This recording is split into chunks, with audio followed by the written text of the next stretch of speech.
dear family and friends, we have gathered here to praise God and to witness to our faith as we celebrate the life of John Edrard Lennox.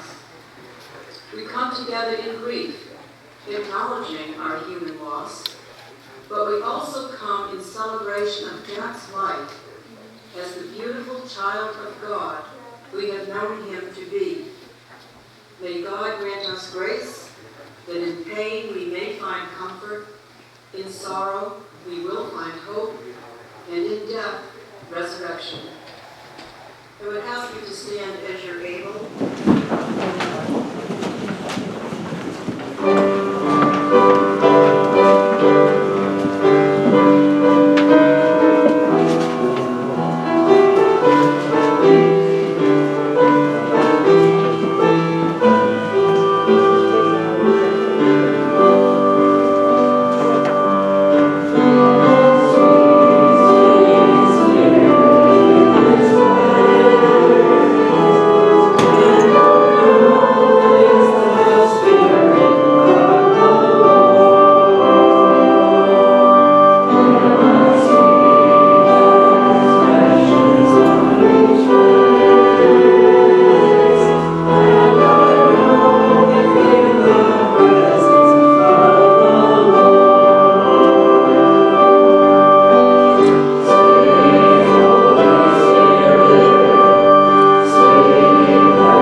Who we name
today is Psalm 121. I raise my eyes toward the mountains. Where will my help come from? My help comes from the Lord, the maker of heaven and earth. God won't let your foot slip. Your protector won't fall asleep on the job. No, Israel's protector never sleeps or rests. The Lord is your protector. The Lord is your shade right beside you. The sun won't strike you during the day, neither will the moon at night. The Lord will protect you from all evil. God will protect your very life. The Lord will protect you on your journeys, whether going or coming, from now until forever from now. That ends the reading.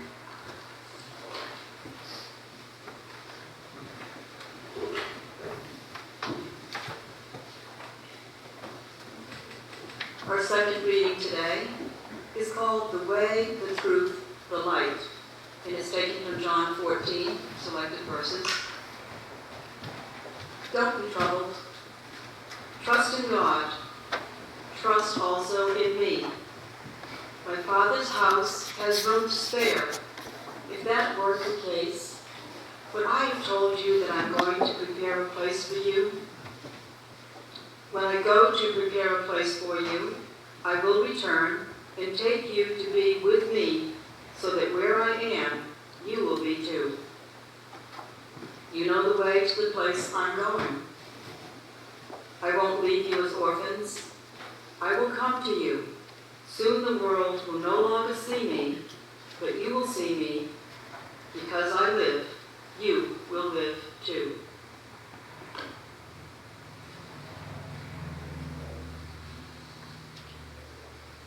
And our third reading is Love Endures. And this is taken from 1 Corinthians 13. Love is patient. Love is kind. It isn't jealous. It doesn't brag. It isn't arrogant. It isn't rude. It doesn't seek its own advantage. It isn't irritable. It doesn't keep a record of complaints. It isn't happy with injustice, but it is happy with the truth. Love puts up with all things, trusts in all things, hopes for all things, endures all things. Love never fails. As for prophecies, they will be brought to an end. As for tongues, they will stop. As for knowledge, it will be brought to an end. Now we see a reflection in a mirror. Then we will see face to face.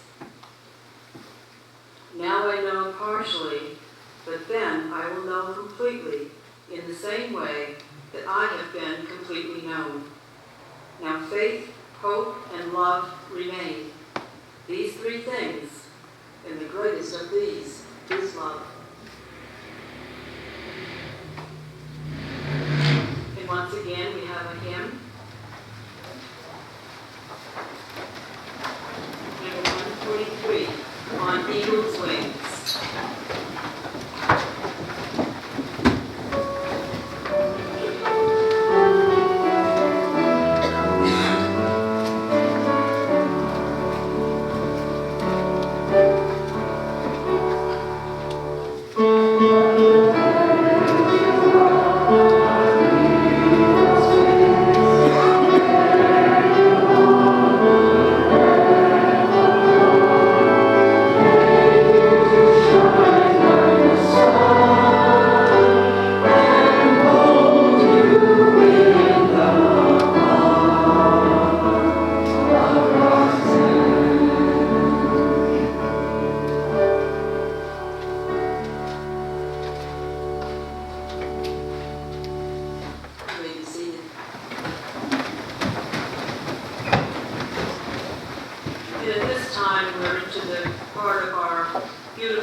Jack used his engineering degree, drive, and talents to advance himself professionally in the 24 years he was in the Air Force. And in doing so, he achieved the rank of colonel. Having said that, you might guess that his most prized engineering accomplishment be with the Apollo program was succeeding in preparing and landing the first humans on the moon from 1968 to 1972. Certainly no other nation has been able to duplicate this program's success, including the United States. And Jack's contribution to that program was not insignificant. But his most prized engineering feat, which he shared with me, was building a swing on the side yard on the Cape Cod house of his grandchildren. This is not a rope with an old used tire dangling from a deformed tree. This was something carefully thought out, planned, and designed with the safety of prime concern because his grandchildren would be the recipients. There are two pressure-treated pieces of 2x6s fastened together to form a support and then mounted high in the tree line with stainless steel hardware. I do not know how he mounted it so high. I am not an engineer. But this swing was not designed for helicopter moms. This swing was designed for the child to be self-reliant, to use their own energy, and to reach the sky. A fitting design for someone who made his career in the Air Force.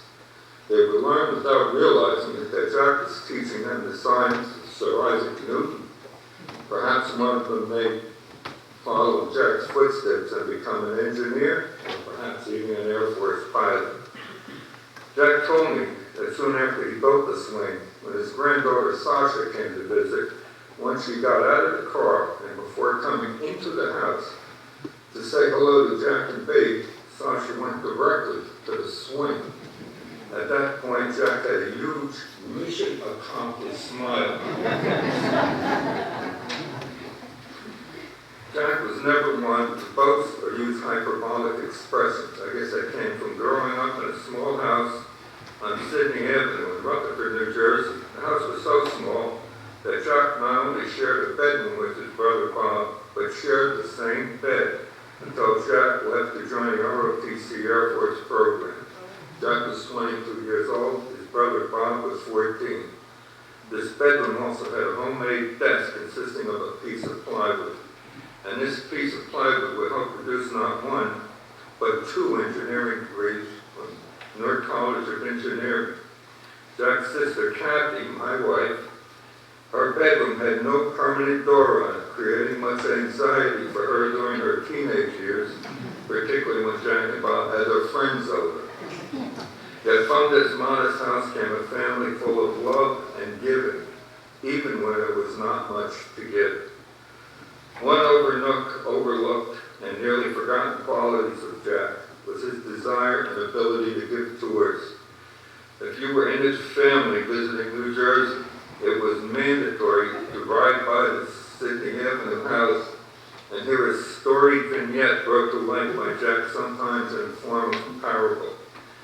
Whether Jack and Bee lived in Massachusetts or Maryland, Jack was always pressing us to explore and at the same time learn something about this great country of ours. I do not remember ever sitting in front of a TV set when we visited him. In New England, we visited Lexington, Concord Green, Bunker Hill, Boston Museum of Fine Arts, Faneuil Hall, the National Historic Mills and Canals of Lowell. When Jack and Bee were living in Maryland, we saw military air shows at Andrews Air Force Base, visited the Pentagon where Jack worked, took a ride on the newly opened Metro subway in Washington, D.C., and toured the Naval Academy at Annapolis. We visited the Smithsonian National Air and Space Museum. We stared at the Wright Flyer, the Spirit of St. Louis. Jack even took us to the National Archives where we saw the Declaration of Independence and Constitution. This list is highly condensed and incomplete, but he always wanted us to be entertained, and he made this effort every single time we visited. But there was one tour requested of Jack.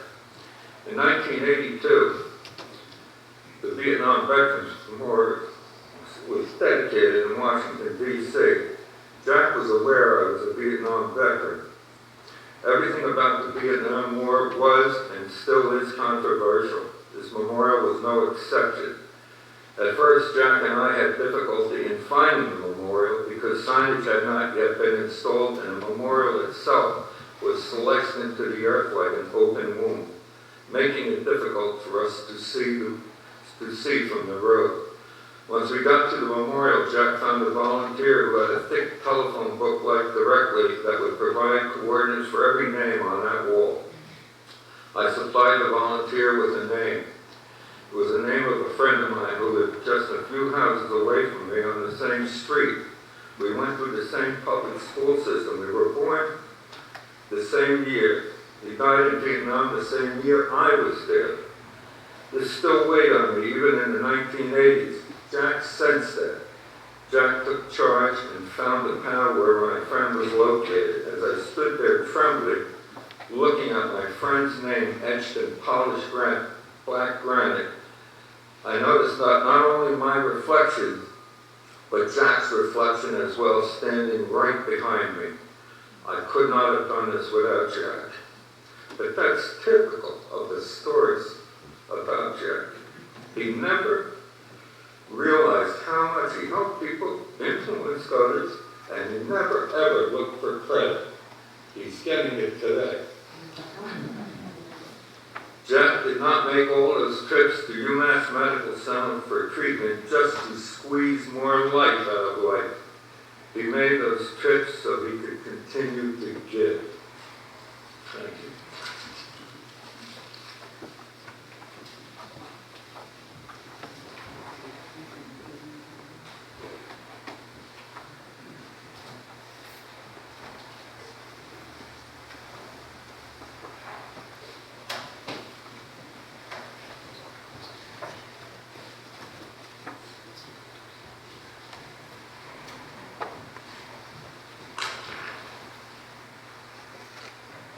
Good afternoon.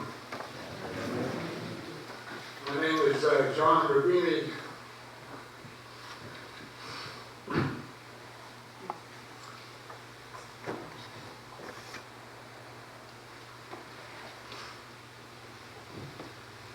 Jack would call me JJ. 20 years I was privileged to call Jack my friend. As I look around this room today, I can only think how much Jack would appreciate this crowd that is about. And this crowd is his friends, his family, and sometimes even acquaintances. He had that power to really draw the crowd with him. He really could. I know many of you have stories about Jack and how he would put a smile on your face. We just heard a few from his brother-in-law, and I couldn't agree with him more. He made us laugh, he brought us joy to our hearts. He was that kind of a guy.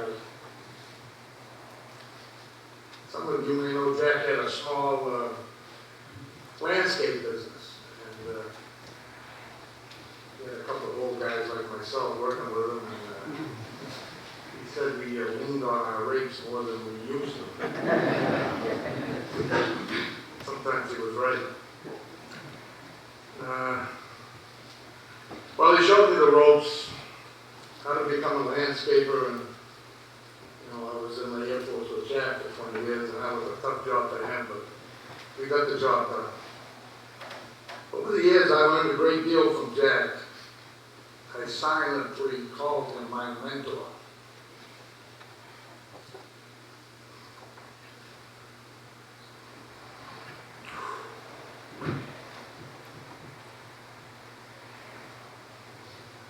I'd like to share with you now what I like to call Jack's rules for a great life. Number 1, love unconditionally your family and your friends. He, John, he He loved you all and your families with all his heart. Man, this is tough. I flew 121 combat missions. This is tough. Number 2, be patient and forgiving. Even in the most difficult times, he always had time for the rest of us.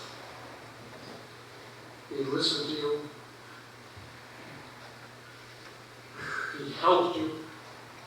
He guided you. He didn't always know how he was doing that, but his personality was projected out onto us in a way that we didn't even know we were being guided, being loved, being listened to. Number 3, be a fighter. Not physically, but mentally. Be a fighter. Especially when all the odds are against you. The last couple of months, the odds were against him. He never complained. He never said a bad word about being in the position he was in.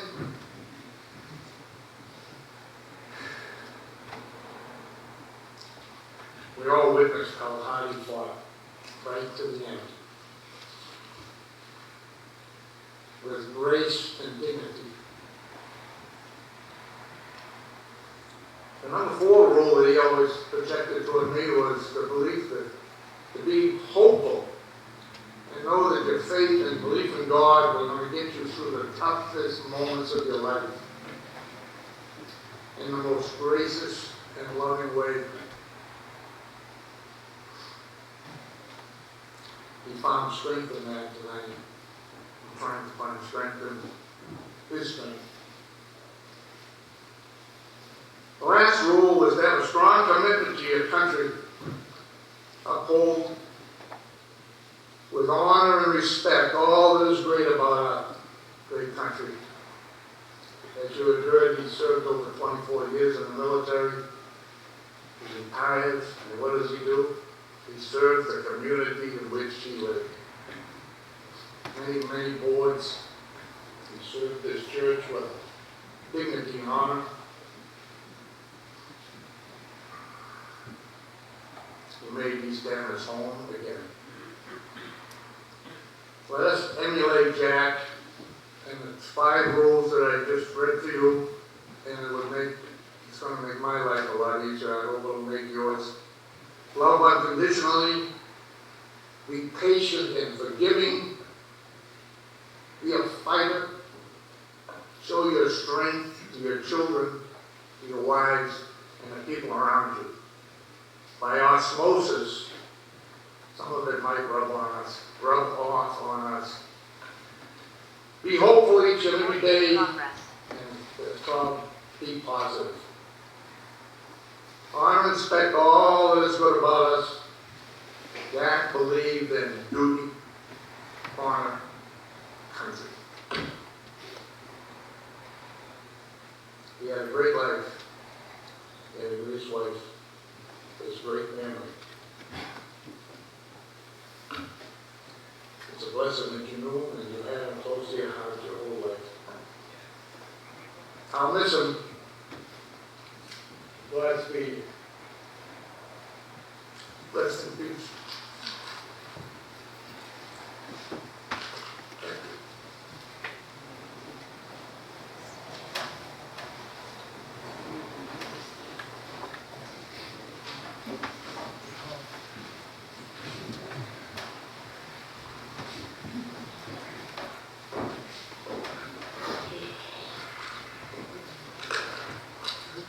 Good afternoon, everybody. We're here today to say goodbye to my dad, Jack Lennox.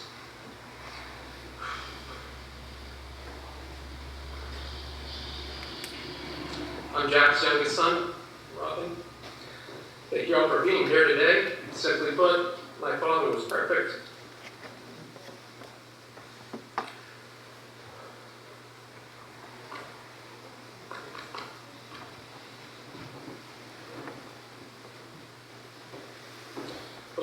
diagnosed with pancreatic cancer over a year ago.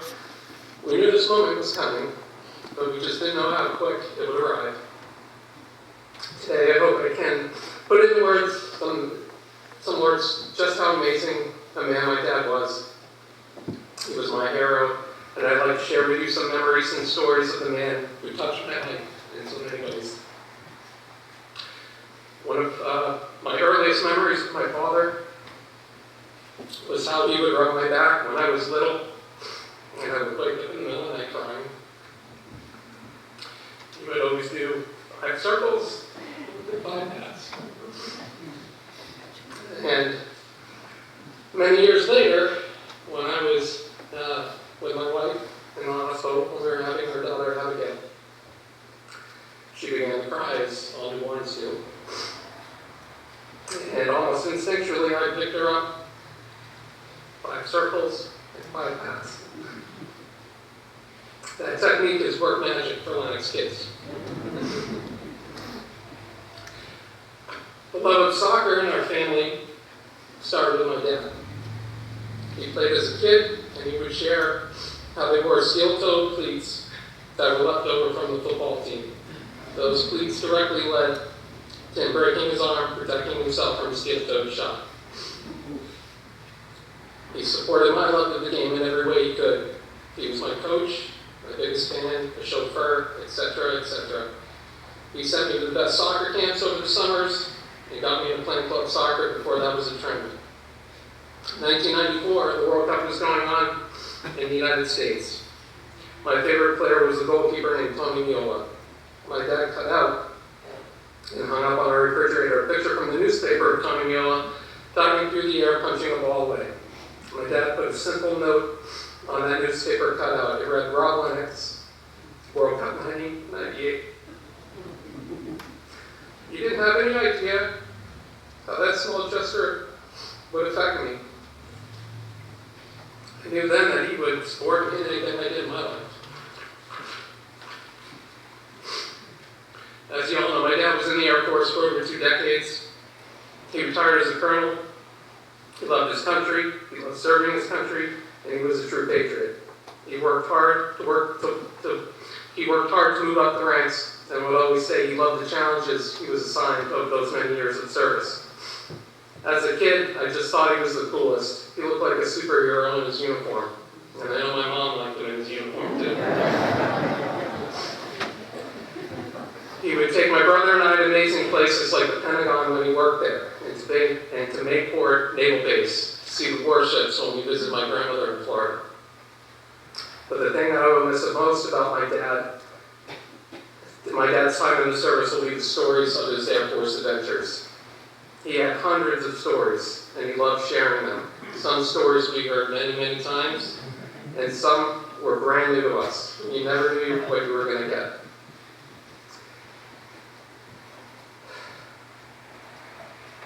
I wish I could share one more afternoon on the deck with my dad, sipping a rum and Coke, listening to one of those first.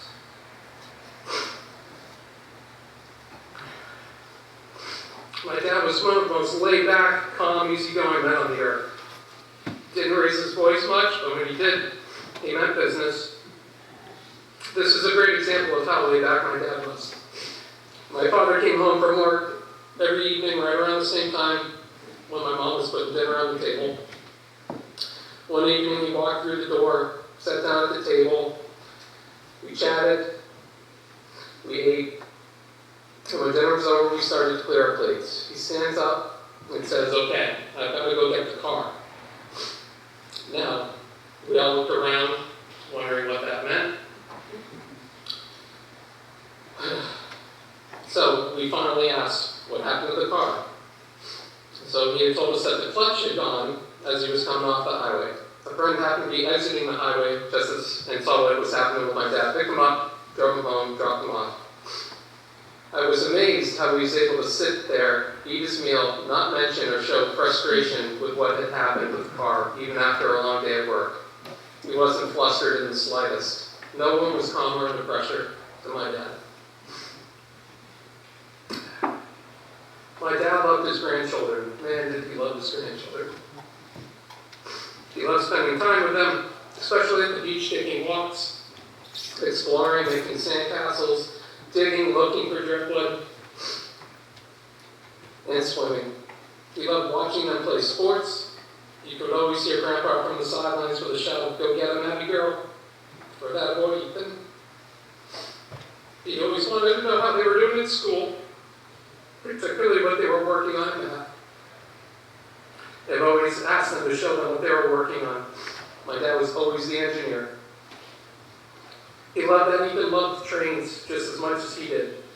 Many times we would arrive at my parents' house, walk in the door, and my dad and Ethan would disappear to the basement, put their slippers on, of course, play with trains.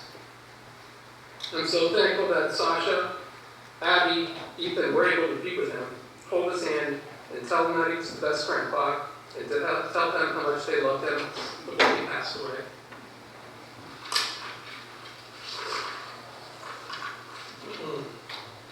My dad was smart, very smart. A chemical engineer, his math brain entered into almost every aspect of his life. In high school, if I asked him for help with my math, chemistry, physics homework, he would be able to show me 30 different ways to do it.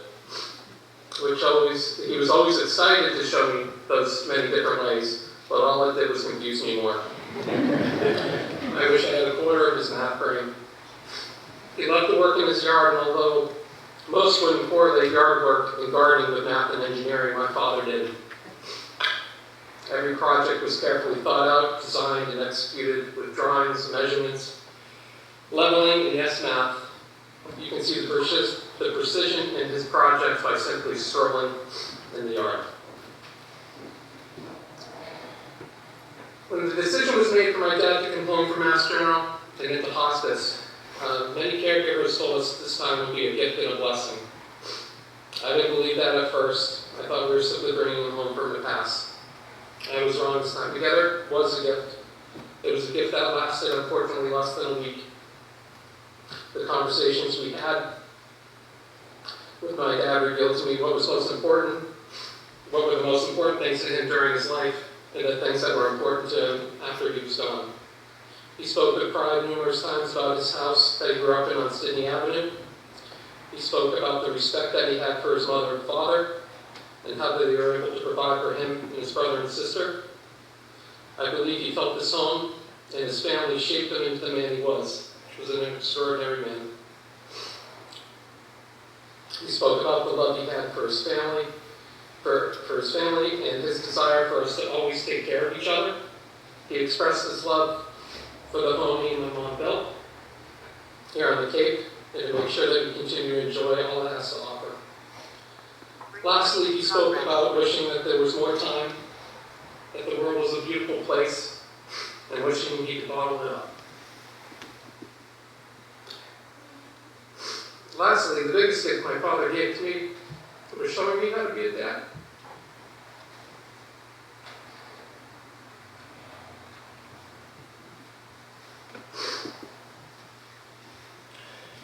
He was the perfect example of what a father should be. I'm so thankful I never had to search for love, support, guidance in my life. He was always right there. I was sitting with my dad the day before he passed. He quietly looked over at me and said, "Rob, I'm proud of what you and Meg for raising your family." So I told him I learned from the best. Thank you for that gift, Dad. I'm missing you. Thank you all for coming today. It means more to my family than you'll ever know. God bless.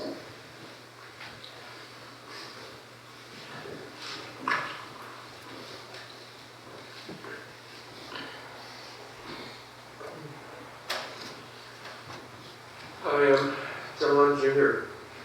and I'm grateful to every last one of you for being here today to honor my father. I was hoping this day was a lot longer down the road.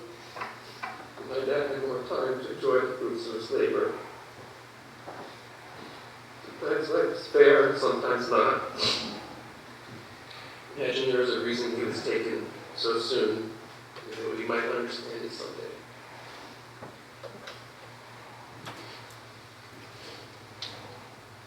My father put everything, but he put his all into everything that he did. Working many evenings, especially when he was dependent on it. But he also managed to be a big part of rock in my life. He coached my soccer team starting from the beginning, all the way through middle school. I don't remember him missing any practices or games. I know his boss challenged him on that. And I know he just told him it was important. Growing up, we did so many things together, great memories, camping, fishing, skiing together. One story I remember was when I went on a winter high adventure. It was a camping trip in a remote part of New Hampshire, and he was taking me out, and of course he agreed to drive a couple of Boy Scouts home from that trip too. It was the night of Super Bowl 20. It was probably why the other dads stayed home, but he was the one who was there. He was always there. As it turned out, the spot was really tricky to get to, and he actually just stopped and knocked on doors to find the exact location of this lodge where I was at. We finally found the road. It was hilly and completely iced over. He went off the road a few times, sought help, but he made it because of his persistence.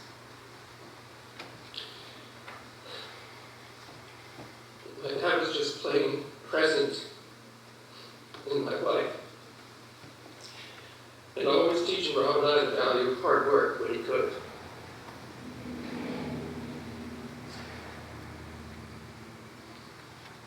As my father loved to do stuff himself in the house, in the yard, my brother and I learned a lot from him.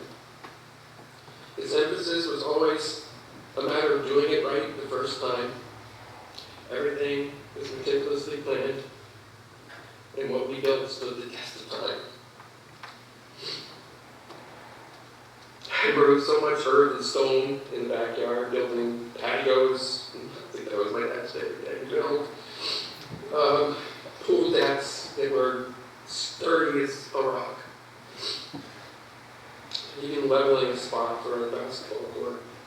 I never had to go to the gym. He always had a project. We worked on it together. Like I mentioned earlier, my dad coached me through middle school. And he didn't stop. His attention didn't stop. When another coach took over, he ran up and down the sidelines, shouting words of encouragement. He had some funny turns of phrase. It was embarrassing at the time, but but he was always there. He was always supporting us. He had one story that he remembered about me, and he told it a number of times, and at the end too.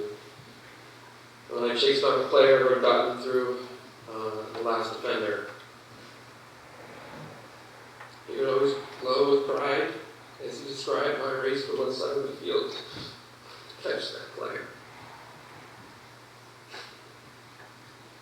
Basically, he always let me know he was proud of me, and he put his family first. With great foresight, he even started saving for Rob and I in my college to do his first paycheck.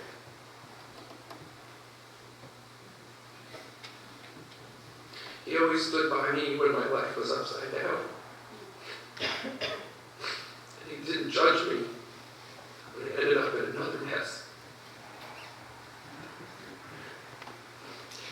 He was always there for me with open arms, offering guidance with a dose of tough love. It's just who he was.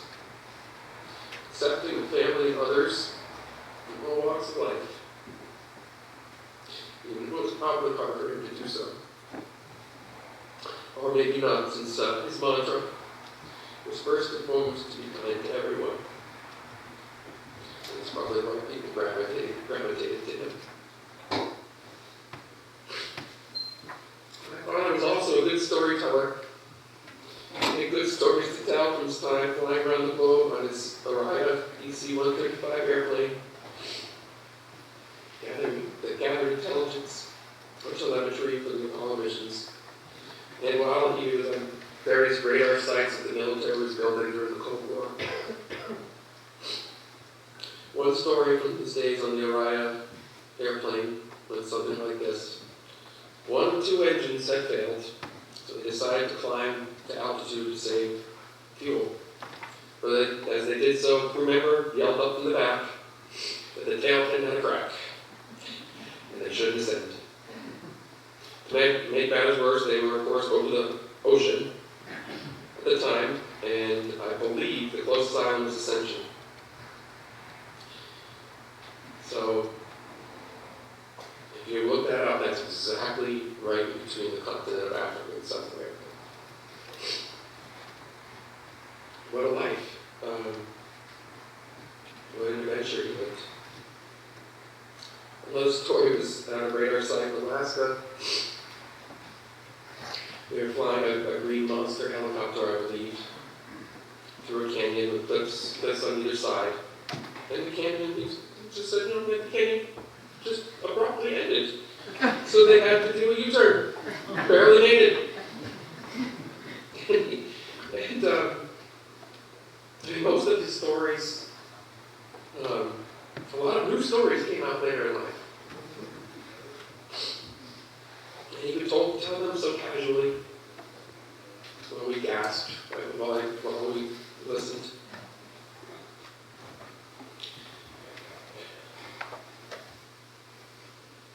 Yeah, he had an amazing career, and to be lucky, so lucky to be part of the Apollo launches.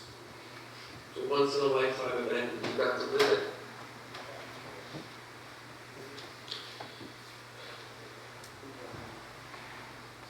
But it was his hard work that allowed him to succeed in that. We actually also was involved with radars, as I mentioned, and there's one, I can't not mention it. It was built as an early warning system, and my dad helped get money from Congress to build it, and it sits just south over the Bourne Bridge. Take a look for it. Some of you know that my dad had a challenging health issues throughout his life. Crohn's disease almost took him from us about 20 years ago, but he survived it. And after enduring major surgeries, he was declared in remission. While he was being treated for Crohn's, they by chance found that he had prostate cancer. So that might not have been found otherwise. A hidden gift with the Crohn's diagnosis, I guess, because that could have taken him too. At this point in his life, I think he realized that he should just enjoy life, and he decided to retire. My mom and dad moved out of the Cape 20 years ago. After the pancreatic cancer diagnosis, he remained optimistic as he did throughout his life. He displayed amazing courage and resilience, maintaining his weight to worry approach to the very end. I love you, Dad. I hope you know how proud I am of you for all that you accomplished and sacrificed for us.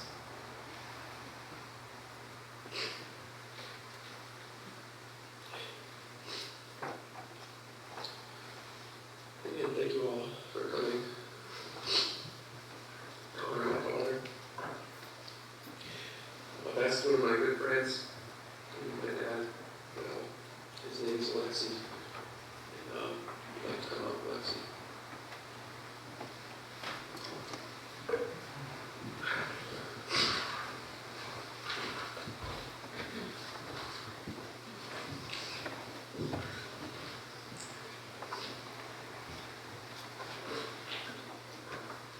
Sean. The I cannot think of any words that do not sound trite, contrived, or sin as futile attempt to alleviate pain. Pain that has no cure. I know this from personal experience, as I'm assuming most of you do. I lost my mother 11 years ago after a long bout with Alzheimer's disease. And the pain is just as deep. The tears just as bitter. And all in my heart just as deep. Yet I'm compelled to say something that is my human nature. G, John, Robin, consider present, live with that shock. I'm leaving that pain that is on all our hearts. For having lost a husband, a father, a grandfather, an uncle, a brother, a friend, a humanitarian, and a great man, Jack Lennox. But firstly, the original and tell you how I came to become good friends with John Lennox II, Johnny Jr. It was a beautiful fall day, much like today. I was in my sophomore year of college. John was in his first. My roommate and I had just finished running, taking a run around the city. We were getting ready for dinner.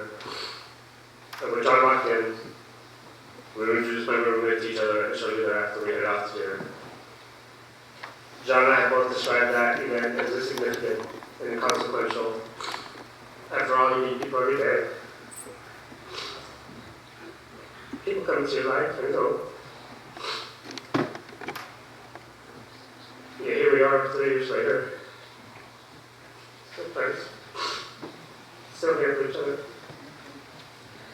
Over the next few months, John and I started hanging out together, worked out, ran, ate dinner, so on and so forth. And by the spring of the following year, we had become good enough friends that he invited me to spend spring break with him and his family in Chelmsford.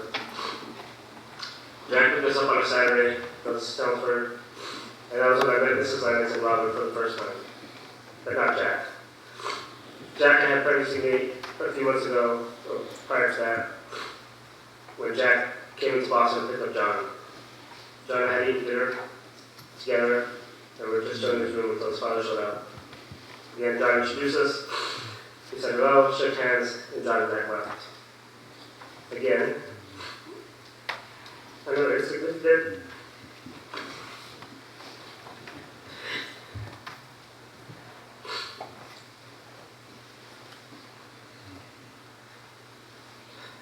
An inconsequential moment, as one can imagine. Here I am, 30 years later, in the ocean Jack. This is Lennox. I can't call you beauty.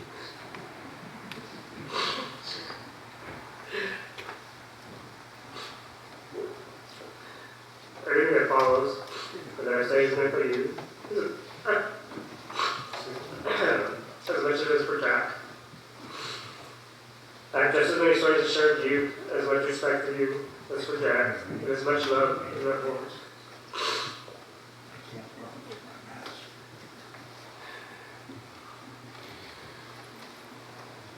You and Jack open your both, your minds and your hearts to me. You may be part of the family, because I know you have been changed for better. Because I know you have been changed for the good. I have become the man I was born to be, in large part because of you, both you and Jack. Because you're a part of my life, and because of everything you did for me.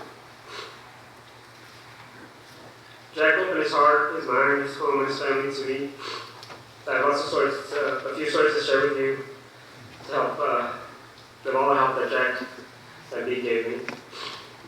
In 1993, I decided to take a year off from college to get a professional experience and work for a company as part of the co-op program that BU offered.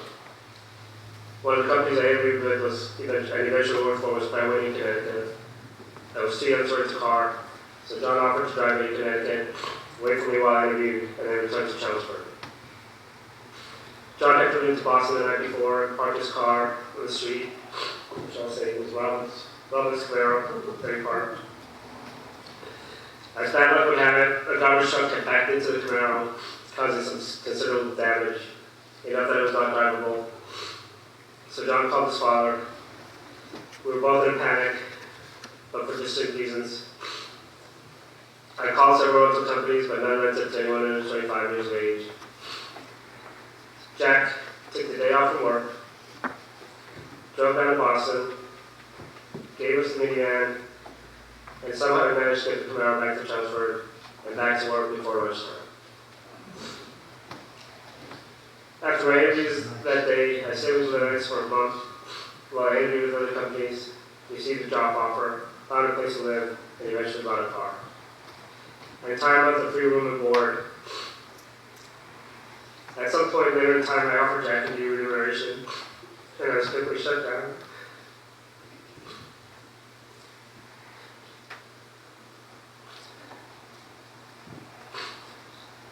Jack and he had no opposition to me. No reason to be so kind and generous. It was difficult, sir. Yeah, you were here. You were there. I have no idea what I would have done without your help. Jack helped me buy a car. He helped me, took me from dealership to dealership. When we found a car, I lied the extra tickets to the mechanic and helped me negotiate the price. Over the year I worked at Pratt Whitney and lived in Connecticut, I spent a lot of time with Lennox. I had to bring the car to the dealership a few times. Turns out the mechanic wasn't as good as Jack said he was. I was invited to spend a week at the Cape with Lennox. At the end of my year-long co-op, I needed a place to park my car during my senior year in college. Jack and me offered a driveway. Jack offered me counsel, mental support, and so many times I cannot count all of them.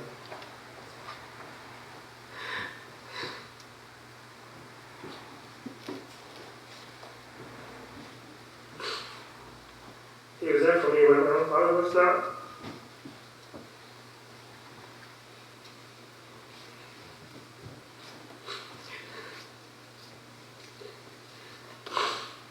When I was interviewing for a job after college, he gave me pointers on how to act, dress, answer questions.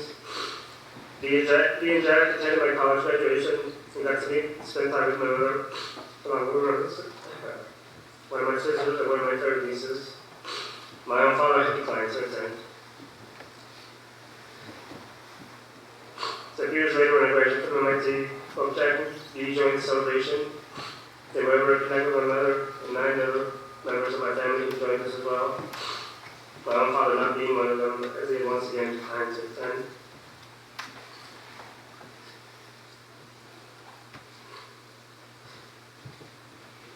In 2005, when I got married to my husband, in a public visible wedding in the public gardens, Jack and me, you were there. The wedding my own parents did not attend.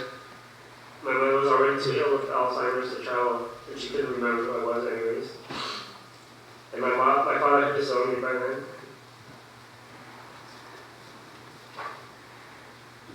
Just as Jack and he had been part of their family, I made part of mine. I have many more stories to tell to Jack, but you get the picture of the painting I'm trying to paint for you. Jack became a father figure for me, saw my potential for advice, guidance, civil conversation. His generosity, kindness, love, and unyielding love for his family have served and will continue to serve me as a guiding light, a moral compass, and inspiration. By pure coincidence, I too was a mechanical engineer and studied that when I met Jack, so maybe the fate of my stars were aligned. Miss Lennox, Jack, John. In my journey from childhood to manhood to adulthood, from poverty to wealth, many people have helped me out. Statistically speaking, I should not be there. Very few people come from where I came and overcome as many obstacles as I had to overcome. But I didn't do it alone. I have an extensive list of people to whom I am eternally indebted. On top of that list, along with my mother, my father, my siblings, several teachers and friends, are you, John, Mrs. Lennox, and Jack. We, John and Robin, I'm proud to be part of your family, proud to be part of Jack's legacy. Jack, wherever you may be, I hope you can hear me. I thank you, and I love you very much. Rest in peace.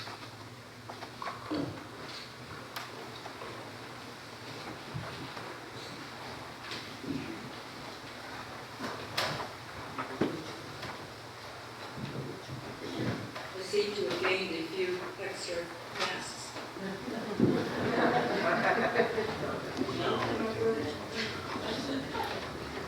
Thank you all. It's heart-wrenching, yet all of this is so necessary. It's necessary for those who spoke the words, it's necessary for the rest of us to hear. So my closing words at this point really are brief, because I only knew Jack for 2 hours on the Thursday before he passed. And in those 2 hours, I felt like I'd known the man all of my life, and me too, and Robin, you were at the house. I just felt welcomed. I just thought he was a remarkable person. In progress. So in closing, I just wanted to say that Henry Van Dyke has written that we should be glad of life because it gives us the chance to love, to work, to play, and to look up at the stars. From what I've heard today, Jack has done each of these with an appreciation for everyone he has encountered on his beautiful life journey. I only had the privilege, as I said, of knowing Jack for a few hours, but it was so evident in that conversation that he had such compassion and love for his family and friends who were walking this difficult journey with him.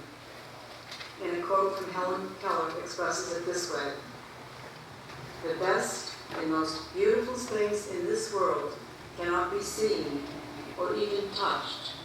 They must be felt with the heart." Amen to that. So today, as we prepare to go forth from this service, celebrating the life of our dearly loved Jack, through the pain and hurt, may his spirit be with you. Find peace and comfort in knowing that he lived his life full and well. Find peace and comfort knowing that he is with you as you encounter the first flowers of spring, those lazy warm days of summer at the beach, the first turning of the autumn leaves, and those first cold snowflakes of winter. You will find him in rainbows when we pause for sunrises and sunsets.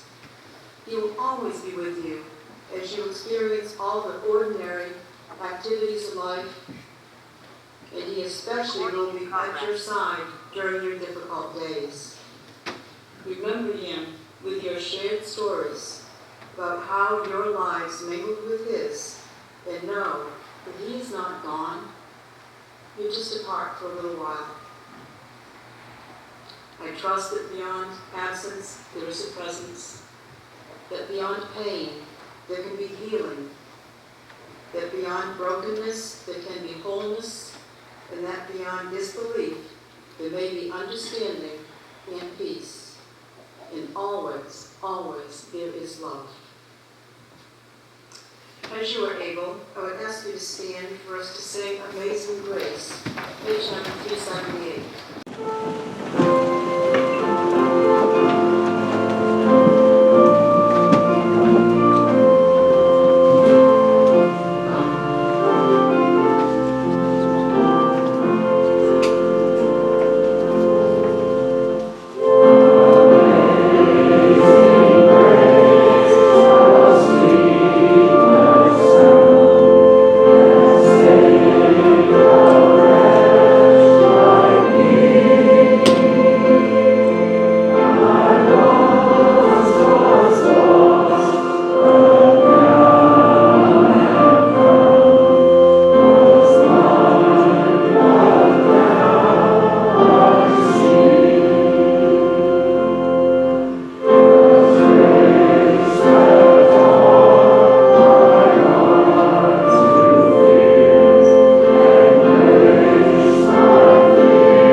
share those stories during our fellowship time and luncheon following service.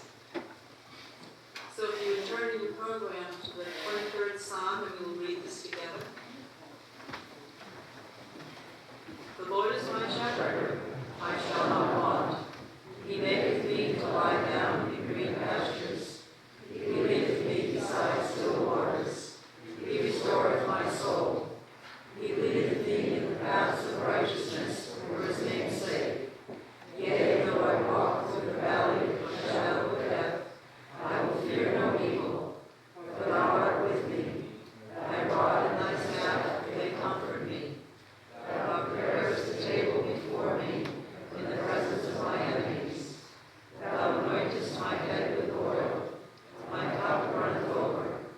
Surely goodness and mercy shall follow me all the days of my life, and I will dwell in the house of the Lord forever. This next hymn is going to be a solo done by Kevin. There's something about that name.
pathway that has no name.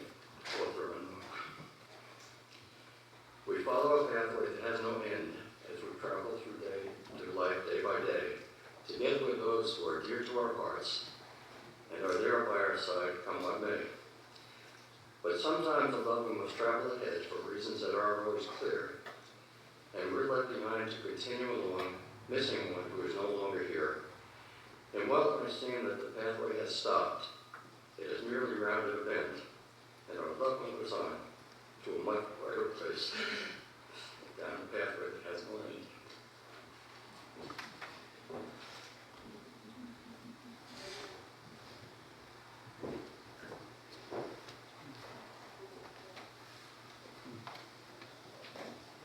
We are not going to recite the Lord's Prayer, even though it is printed.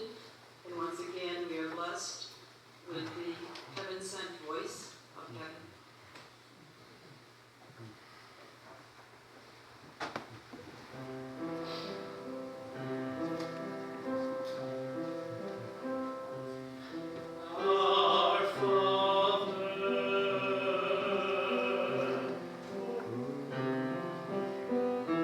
Which art in heaven,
temptation, but deliver us from evil.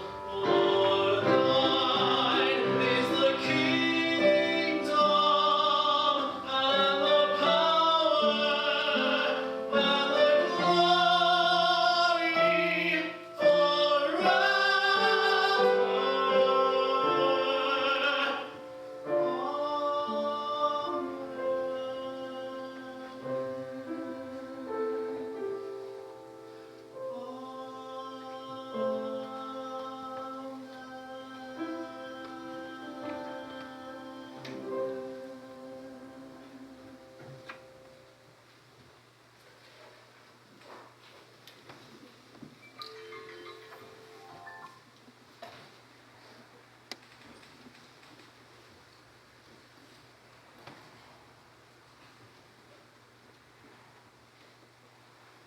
Let us be in an attitude of prayer.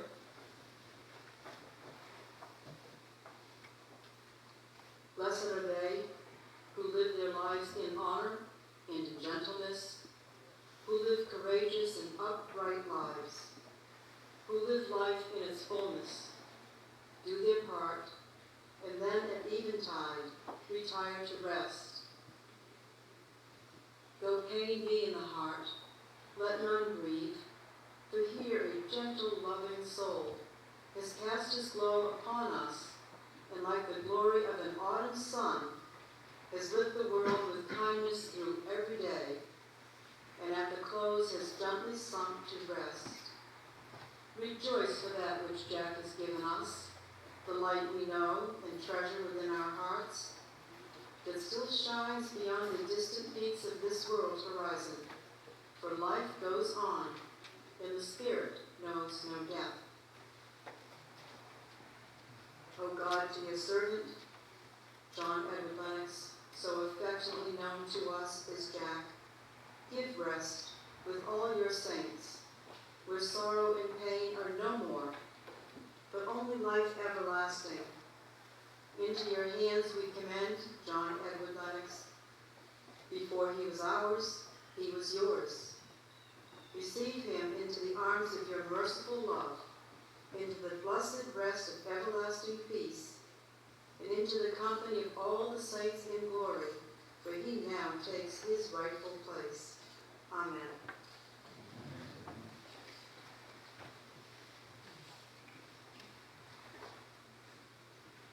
And I have a reading called The Final Flight, and I do not know the author. Don't grieve for me, for now I am free. I'm following the path God laid for me. I took his hand when I heard his call. I turned my back and left it all. I could not stay another day, to laugh, to love, to work, to play. Tasks left undone must stay that way. I found peace at the end of the day. If my parting has left a void, then fill it with remembered joy. A friendship shared, a laugh, a kiss. These things I will miss. Perhaps my time seemed all too brief. Don't lengthen it down with undue grief. Lift up your heart and share with me. God wanted me now. He set me free. And I invite the U.S. Air Force to come forward.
those who are hurting so deeply this day. In this time of sorrow, I offer your peace and hope and comfort in knowing that God's love will be your strength and courage to endure the difficult days. Go with the peace of God, which surpasses all understanding, that he will guard your hearts and minds in Jesus Christ. Amen. And for our dismissal hymn today, let us turn to 711 for all the saints. Amen.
Bye-bye.